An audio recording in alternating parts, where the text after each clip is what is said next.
Hello বন্ধুরা, good morning. তোমরা সবাই কেমন আছো? আশা করছি তোমরা সবাই খুব ভালো আছো, আর আমরাও সবাই খুব ভালো আছি। আজকে হচ্ছে শনিবার, তো শনিবার সকালে ভাজা হচ্ছে, একদিকে ভাত বসিয়ে দিয়েছি। আর আজকের ব্লগটা তোমরা দেখো, আশা করছি তোমাদের খুব ভালো লাগবে। আর এইদিকে দেখো, ফ্রিজটা চালানোর 1 ঘন্টা পরে বন্ধ রেখেছিলাম, তারপরে লেবু জল করে মুছে তার কিছুক্ষণ পরে জিনিসপত্র যা ছিল সেগুলো রাখলাম। তারপরে যখন আবার অনেক জিনিস নিয়ে আসা হবে তখন আবার ফ্রিজে রাখাই হবে।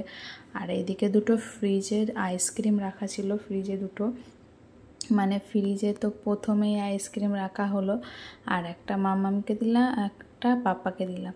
তো পাপ্পা আমাকে আবার থ্যাংক ইউ জানিয়ে দিল।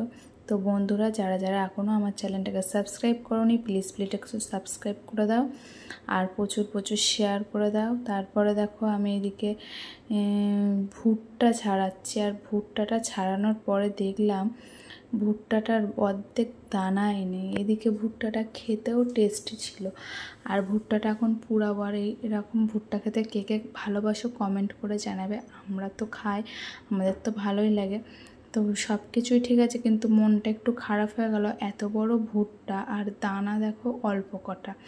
তো এদিকে আমি ভুট্টাটা পুড়িয়ে নিচ্ছি। পুরানোর পরে আমি এটাকে নুন আর লেবু দিয়ে মাখিয়ে মামামকে দেবো, মামামের জন্যই এটা করছি। আর আমাদের জন্য চাটা করব সন্ধ্যাবেলায় এখন। তো আজকে দুপুরে তো নিরামিষই রান্নাবান্না করেছি, আর আজকে প্রচুর কাজ করেছি, প্রচুর, মানে ঘর কালকে তন্নছন্ন করেছি, আজকে গুছিয়েছি, সেইগুলো আর শেয়ার করা হয়নি তোমাদের সাথে। ক্যামেরাটা অন করে কাজগুলো দেখাচ্ছিলাম, কিন্তু সোনা বাবা বারবার গিয়ে ঘা দিচ্ছে বলে বন্ধ করে দিয়েছি। তো দেখো, এদিকে আমার ভুট্টাটা পুরানো হয়ে গেছে। এখন আমি নুন লেবুটা মাখিয়ে নিয়ে মাম্মামকে দিয়ে দেবো। আর মাম্মামকে দিই, দেখি বাবা যদি একটু খাবে। মাম্মাম তো খেলো, একটু গরম লাগলো, বললো মা ভালো লাগছে খেতে, কচি আছে।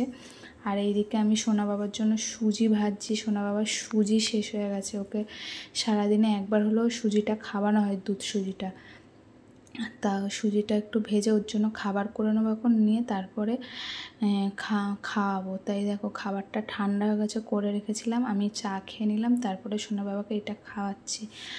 আর ওকে খাবিয়ে টাবিয়ে ওকে একটু দেখি পড়াশুনো করানো যায় কিনা, কারণ সন্ধ্যাবেলায় তো জানোই তোমরা, ওকে একটু হলেও পড়াশুনো শেখায়।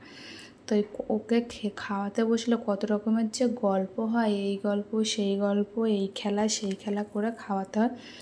দেখো, হাত নিয়ে আবার কী সব খেলছে।